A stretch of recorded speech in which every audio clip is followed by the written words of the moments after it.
Hello guys, welcome back to our YouTube channel vlogger Pradesh. അപ്പോൾ ഇന്ന് നമ്മൾ ഒരു വണ്ടിയുടെ പേഴ്സണൽ റിവ്യൂ ആട്ടോ. കാരണം എന്താണെന്ന് വെച്ച് കഴിഞ്ഞാൽ ഇന്ന് നമ്മൾ ഉപയോഗിക്കുന്ന നെക്സോൺ EV. അപ്പോൾ അതിൻ്റെ കുറച്ച് കാര്യങ്ങൾ കുറച്ച് പോയാൽ മൊത്തം കുറേ നെഗറ്റീവും പോസിറ്റീവും ഒക്കെ പറയുന്നുണ്ട്. അപ്പോൾ നമുക്ക് കിട്ടിയ അതിൻ്റെ പോസിറ്റീവ് നെഗറ്റീവ് നമ്മൾ പറയാൻ പോവാണ്. അപ്പോൾ നമ്മളിപ്പോൾ വണ്ടി ഇപ്പോൾ ഏകദേശം ഒരു 9500 കിലോമീറ്റർ ഓടിയിട്ടുണ്ട് 3 മാസം കൊണ്ട്. അത്യാവശ്യം നല്ല യാത്രാസുഖവും കാര്യങ്ങളൊക്കെ ഉണ്ട്. ബാക്കി പിന്നെ ഇതെന്താണെന്ന് വെച്ചാൽ ഇത് നന്നായിട്ട് ഓടുന്ന വണ്ടിയാണ്. നമ്മൾ വെറും 3 മാസം കൊണ്ടാണ് നമ്മൾ 9000 കിലോമീറ്റർ വണ്ടി ഓടിയത്. ഇതിനിടയിൽ ഞങ്ങൾക്ക് ഉണ്ടായ അനുഭവങ്ങളെല്ലാം ഞങ്ങൾ പേഴ്സണലായിട്ട് പറഞ്ഞുതരാം.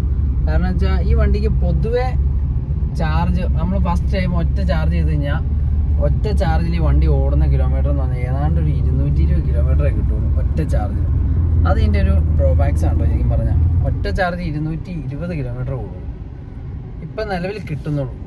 പിന്നെ ഉള്ളതെന്ന് പറഞ്ഞു കഴിഞ്ഞാൽ വണ്ടി യാത്രാസുഖം കാര്യങ്ങളെല്ലാം നല്ല കംഫർട്ടാണ്. യാത്ര ചെയ്യാനൊക്കെ നല്ല അടിപൊളിയാണ്. പിന്നെ സ്പീഡ് കാര്യങ്ങളൊക്കെ ചുമ്മാ കാല് കൊടുത്തു കഴിഞ്ഞാൽ ചുമ്മാ മൂളി കയറിക്കിടും. ആ കാര്യങ്ങളിലൊക്കെ പക്കയാണ്, ഒരു കുഴപ്പമില്ല.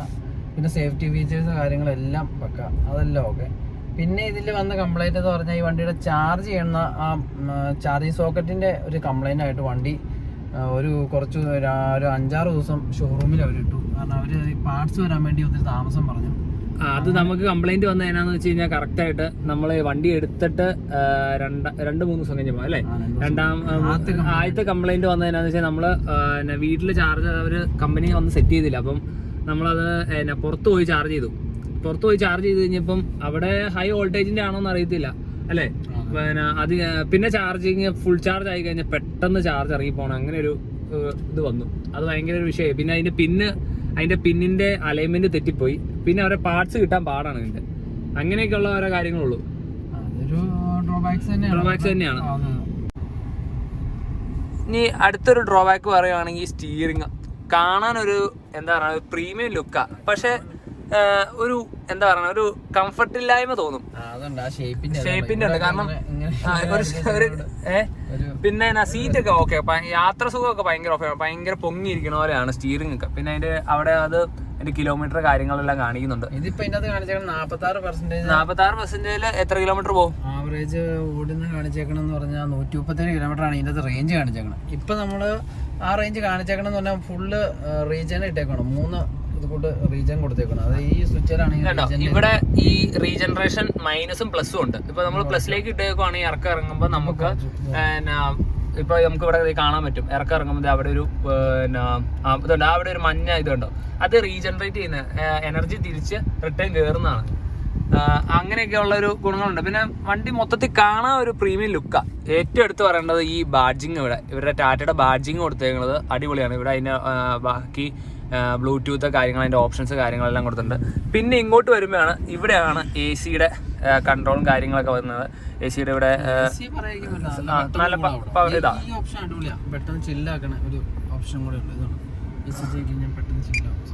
ഭയങ്കരമായിട്ട് കൂളിങ്, നല്ല കൂളിങ് കാര്യം. പിന്നെ ഇതിന് ഫ്രണ്ടിലേക്ക് നോക്കുമ്പോൾ നല്ലൊരു ഫിനിഷിങ് അവിടെ കൊടുത്തത്. പിന്നെ ചെറിയൊരു സ്ക്രീന് കാര്യങ്ങളെല്ലാം കൊടുത്തിട്ടുണ്ട്. പിന്നെ ഇങ്ങോട്ട് വന്നു കഴിയുമ്പോഴാണ് ഇവിടെ നമുക്ക് ഇതുണ്ടോ, ഇവിടെ സിറ്റി മോഡുണ്ട്, എക്കോ മോഡുണ്ട്, സ്പോർട്സ് മോഡുണ്ട്. അപ്പം ഇപ്പൊ നമ്മൾ സിറ്റി മോഡിലാണ് പോകുന്നത്. എക്കോണമി ഡ്രൈവ് മോഡ് കണ്ടോ, activated. Economy mode activated. Sports drive mode activated. അങ്ങനെ നമുക്ക് 3 മോഡുകളാണ് ഉള്ളത്. ഈ എക്കോ മോഡിലിട്ട ചാർജ് പതുക്കെയാണ് ഏകദേശം കുറയുള്ളൂ. സിറ്റി മോഡ് നോർമൽ, വേറെ നമുക്ക് അത്യാവശ്യം നമ്മുടെ ഓടിക്കുന്ന രീതി അനുസരിച്ചിരിക്കും. സ്പോർട്സ് മോഡാണെങ്കിൽ എങ്ങനെയാ, ഭയങ്കര പവറാണ്. നമുക്ക് ചുമ്മാ ഒരു കാറ്റ് പോണ പോലെ തോന്നുന്നു, ചിക്കുന്നൊരു ഒച്ചയേക്കാം. അതുപോലെ ഇതിന്റെ ഏറ്റവും വലിയ പ്രത്യേകത എന്ന് പറഞ്ഞാൽ ഇതിന്റെ ഓവർടേക്കിംഗ് ഒക്കെ. അതായത് നമ്മള് ഈ മറ്റേ സാധാരണ ഡീസൽ വണ്ടിയും പെട്രോൾ വണ്ടിയും ഓടിച്ചിട്ട് നമ്മൾ ഇതിന് കാല് കൊടുക്കുമ്പോ അത് പേടിയാവും പെട്ടെന്ന്.